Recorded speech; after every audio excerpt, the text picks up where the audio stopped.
आज हम लोग अज्ञे के द्वारा लिखित जो कविताएं हैं उनका अध्ययन करने की कोशिश करेंगे, जो कि हमारे सिलेबस में ही अज्ञे की कुछ महत्वपूर्ण कविताएं और उनकी व्याख्या देखने की कोशिश करेंगे। मैंने पिछली कक्षाओं में पिछले जो लेखक कवि हैं उनका परिचय और कुछ महत्वपूर्ण जो करवा दी थी। अब हम लोग पढ़ रहे हैं आज अज्ञे। हमारे यहाँ सिलेबस में अज्ञे के द्वारा लिखित कविताएं बावरा अहेरी, भीतर जागा दाता, यह दीप अकेला और सांप नामक कविताएं संकलित की गई हैं, जिसमें सबसे पहले हम लोग आपके सिलेबस के अनुसार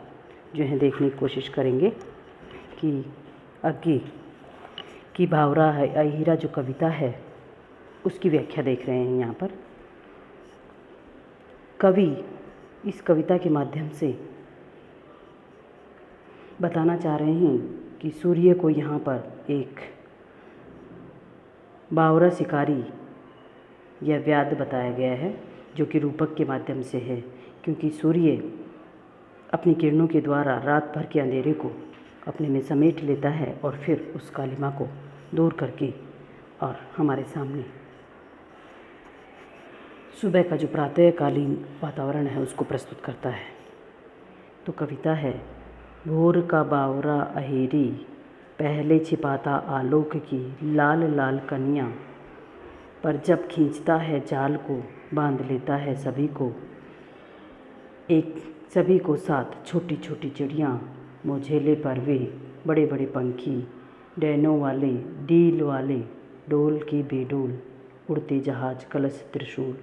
वाले, मंदिर शिखर सेले। अर्थात कवि यहाँ पर प्रातःकालीन सूर्योदय का वर्णन करते हुए कह रहा है कि प्रातःकाल के समय जैसे ही सूर्य उदय होने वाला होता है उससे पहले बिछाता है आलोक की लाल लाल कनियाँ। अर्थात प्रातःकालीन सूर्य पहले अपनी लाल लाल किरणों का जाल चारों तरफ इस वातावरण में फैला देता है और उससे जब खिंचता है जाल को बांध लेता सभी को साथ छोटी छोटी चिड़ियाँ। फिर जब वह उस जाल को समेटता है, अर्थात अपने प्रकाश को चारों तरफ फैलाते हुए अंधेरे को अपने में समेटता हुआ अपनी किरणें फैलाता है, तो वह उस समय छोटी छोटी चिड़ियाओं को आकाश में, जो क्योंकि रात की अंधेरी में वो चुपचाप अपने घर पर एक जगह बैठी रहती हैं, तो सुबह प्रातःकालीन होते हुए जैसे ही उजाला होता है तो वह चिड़ियाएँ उनको अपनी रोशनी की तरफ उनको अपनी तरफ खींच लेता है, अर्थात उनको अपने पास बुला लेता है। उस समय आकाश में जो उड़ने वाले पक्षी हैं वो छोटे बड़े सब अपना काम करने में शुरू हो जाते हैं और मजले परवे, मजले का मतलब छोटे बड़े सभी, बीच के आकार वाले, बड़े बड़े पंखी, डोन वाले, डील वाले, अर्थात सभी मध्यम आकार के या बड़े बड़े पक्षी जो होते हैं अपने पंखों को फैलाकर और विशाल आकार के आकाश में उड़ते हुए अपनी इस दैनिक जीवन की क्रियाकलापों में वो लग जाते हैं। और कलश त्रिशूल वाले बड़े बड़े मंदिर और शिखरों से लेकर धरती पर व्याप्त ये जो अंधकार है उसको सूर्य रूपी शिकारी, ये जो सूर्य रूपी शिकारी है वह अपने जाल में फांस कर उठा ले जाता है। अर्थात कलश त्रिशूल वाले मंदिर शिखर से ले, अर्थात सभी को वहाँ पर से सब जो रात की इस अंधेरी में दिखाई नहीं देते हैं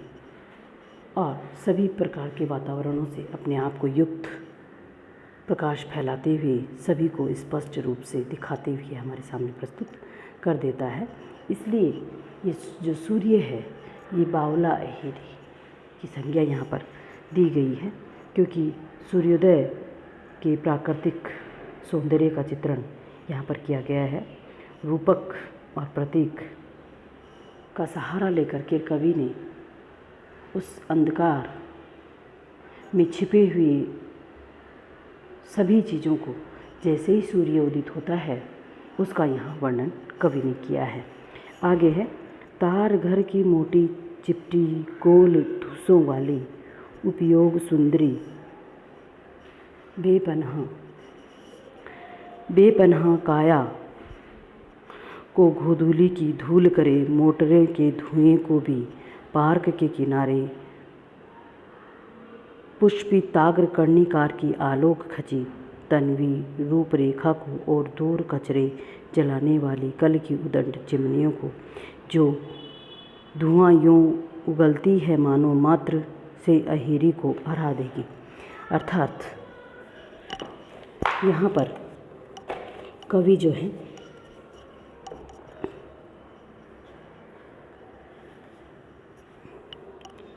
सूर्य को बावरा अहिरी बताकर और कचरा जलाने वाली चिमनियों से निकलते हुए धुएं को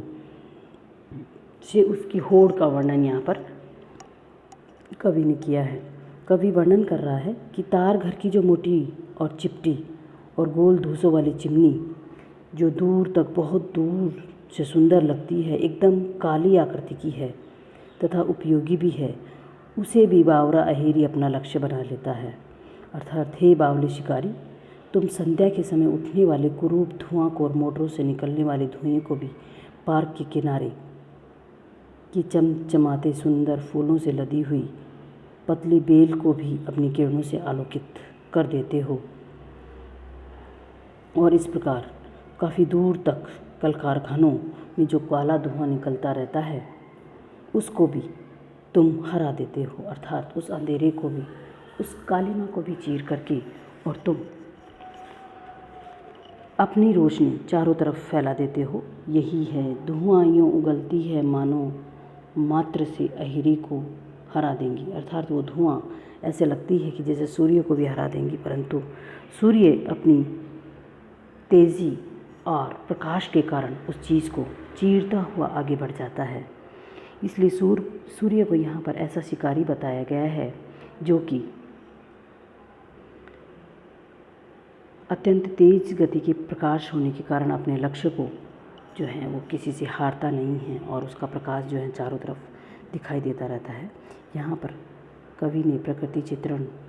का नवीन दृष्टिकोण हमारे सामने प्रस्तुत किया है, और यहाँ पर अनुप्रास व मानवीय अलंकार का प्रयोग किया गया है। इस तरह से हमने ये 2 पद देखे हैं। आगे के 2 पद कल के अध्याय में हम लोग देखेंगे।